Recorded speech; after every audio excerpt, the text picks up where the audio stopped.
Assalamualaikum warahmatullahi wabarakatuh. Kami dari Program Studi Agribisnis Fakultas Pertanian Universitas Pendidikan Muhammadiyah Sorong. Pada video kali ini, kami akan membahas terkait salah satu organisme pengganggu tanaman, yaitu hama. Untuk itu, mari kita simak video berikut ini. Hama adalah semua hewan yang merusak tanaman atau hasil tanaman, di mana aktivitas hidupnya menimbulkan kerugian secara ekonomis. Tidak semua organisme disebut hama. Suatu organisme berstatus sebagai hama apabila kehadirannya menyebabkan kerusakan dan kerugian yang nyata, baik secara kuantitas maupun kualitas hasil panen.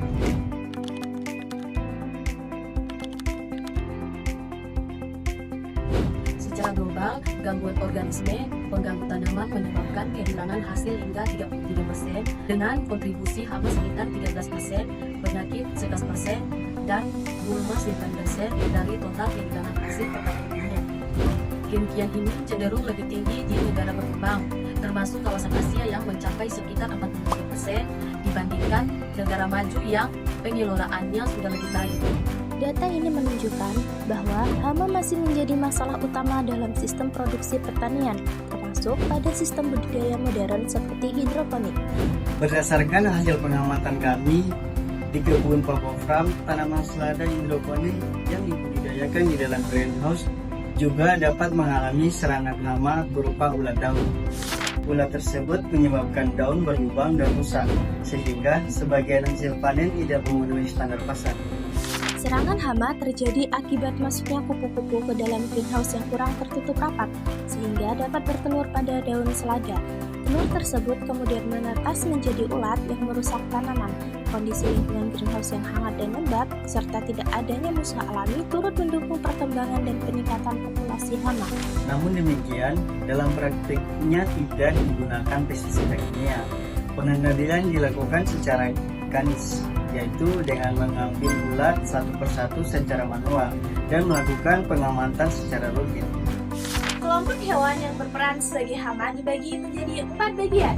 Yang pertama, filum nematoda seperti cacing akar. Yang kedua, filum moluska seperti keong dan juga siput. Filum yang ketiga yaitu filum arthropoda seperti serangga dan juga tungau. Filum yang keempat yaitu filum chordata seperti babi hutan, burung, tikus, dan juga musang. Pengelompokan hama berdasarkan kisaran bahayanya terdiri dari hama utama, hama minor, hama potensial, dan hama migran. Yang pertama yaitu hama utama adalah hama yang sering menyerang setiap musimnya dengan serangan berat seperti penggiring batang padi dan tikus sawah. Dan yang kedua, hama minor yaitu hama yang biasanya tidak terlalu merugikan tetapi menjadi berbahaya ketika ada perubahan lingkungan atau kesalahan manusia.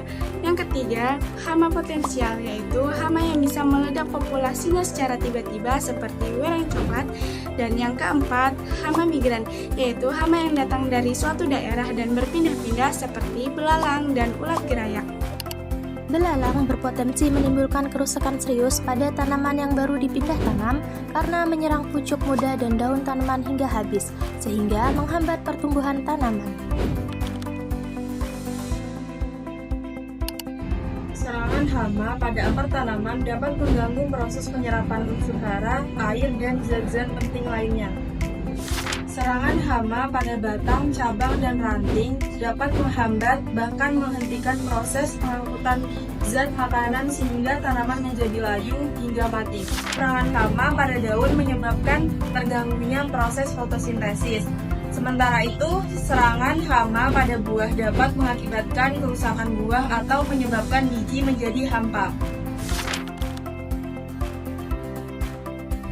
Pengendalian hama sebaiknya dilakukan dengan pendekatan yang mendukung keberlanjutan lingkungan, seperti pemanfaatan musuh alami, melakukan pemantauan secara rutin, serta penggunaan perangkat hama. Pestisida dapat digunakan sebagai alternatif terakhir dengan waktu dan dosis yang tepat. Dengan memahami definisi hama, penyebab timbulnya hama, serta dampak dan cara pengendaliannya, diharapkan petani pelaku agribisnis mampu mengelola hama segera lebih efektif dan ramah lingkungan.